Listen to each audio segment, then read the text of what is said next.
rin ra mấy khâu cây lâu bầm xí nì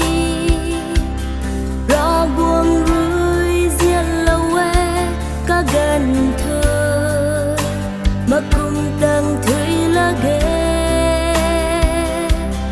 cái xin chắc đang ngắm mà ghé